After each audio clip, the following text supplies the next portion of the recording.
Good morning. Day 15 on the Tahoe Rim Trail.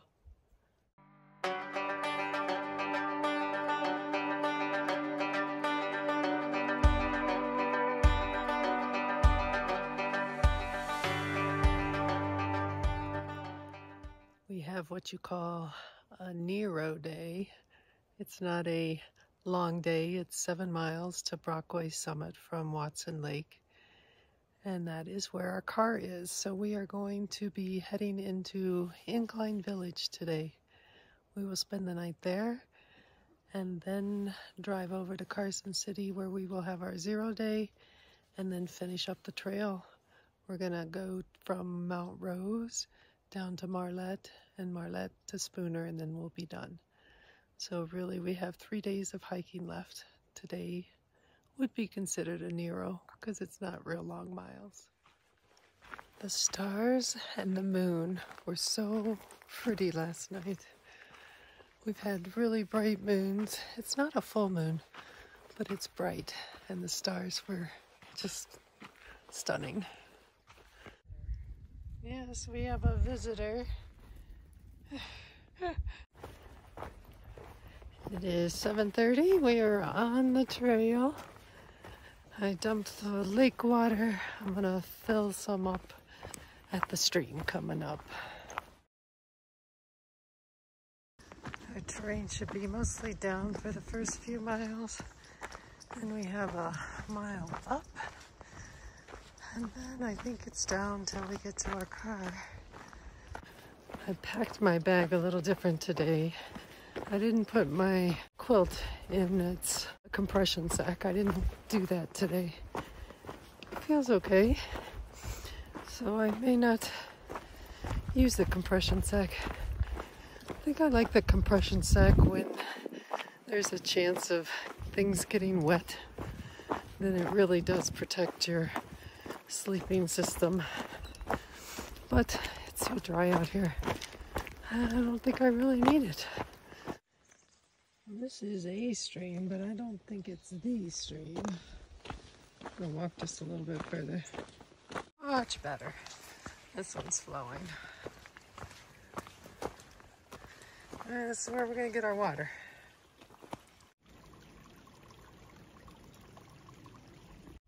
Not too bad. This is a first for Terry. Cold coffee, but it's a warm morning, so no biggie.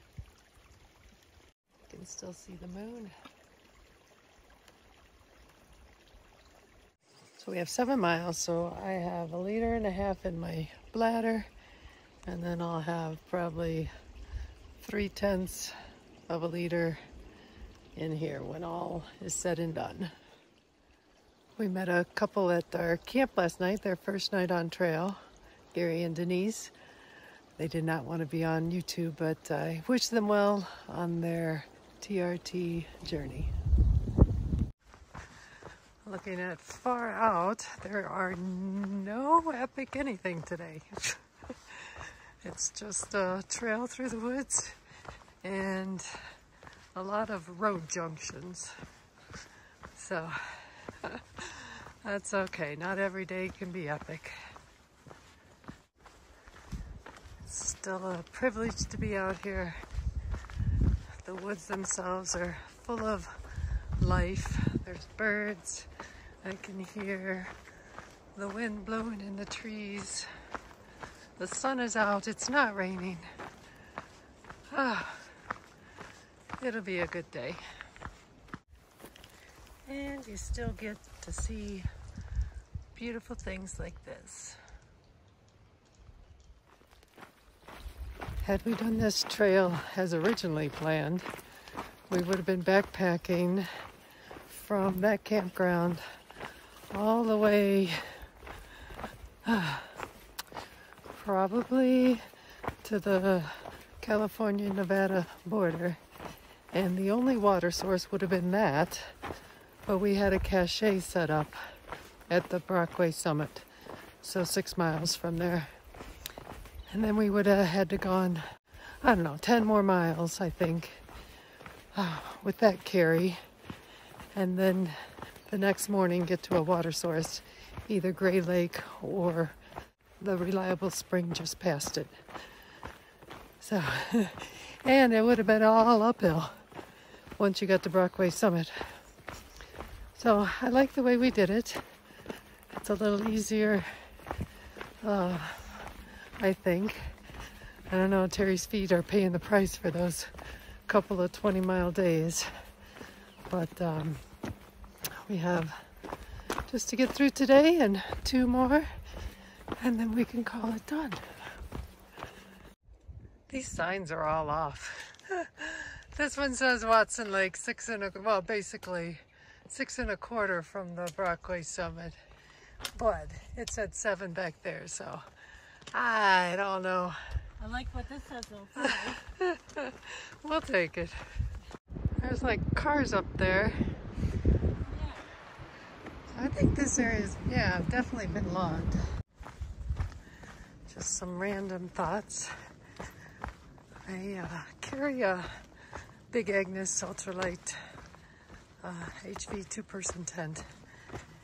And Terry and I do share that tent. It makes sense for us. We've known each other forever, and she's a good hiking partner. Why have her carry a tent when the tent I have is big enough for both of us? Things to consider if you're doing long distance, ways that you can minimize weight, at least for some in your party. Having one tent between the 2 of us also sometimes gives us more options, because sometimes it's harder to find more than one tent site in an area. So just thinking of all the advantages, disadvantages of the different things that we're doing. Now, if she was a snorer, or I was a snorer, then things would probably be different. But neither of us snore, so that all works out.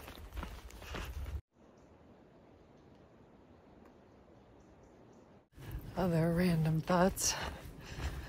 I think it's important to know your pace or figure it out early on the trail. Because once you know that, you can plan your day better. You can figure out how long it's going to take you to get to the next water source, or even to finish the day. It'll just help you plan things better for your daily treks on trail. If you know your mileage and you know your water consumption in a certain distance, then you know how much water to carry too. It's all pretty important, because you don't want to over carry a ton of water, because that's heavy. Just remember, it's over 2 pounds for every liter you carry. For this trail, the Tahoe Rim Trail, I would not consider it a remote trail. The only section that's fairly remote is the Desolation Wilderness.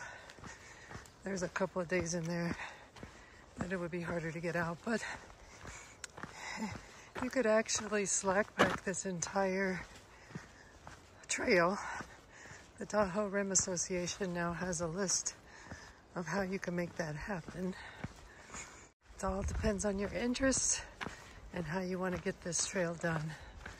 We chose to do a combination of backpacking and slack packing. I think 3 days total for slack packing. Some of those slack pack days are pretty big miles though, so just keep that in mind too. 9:08 and it says 3 miles. I think this is where the uphill starts. We're gonna head that way. I think Terry's ready to be done. Sorry. She is kicking it up the hills. We're about a 1/4 mile from the top. I am sweating all down my face. Just a little more up and we'll be there at the top. We are pretty much at the top. 1.9 miles to go. Ooh, I was sweating up that one. All right, we do have a little bit of a view.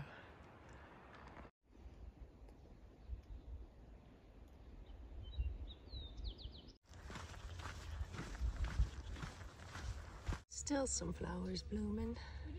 It's got orange. Oh, that's a pretty bird.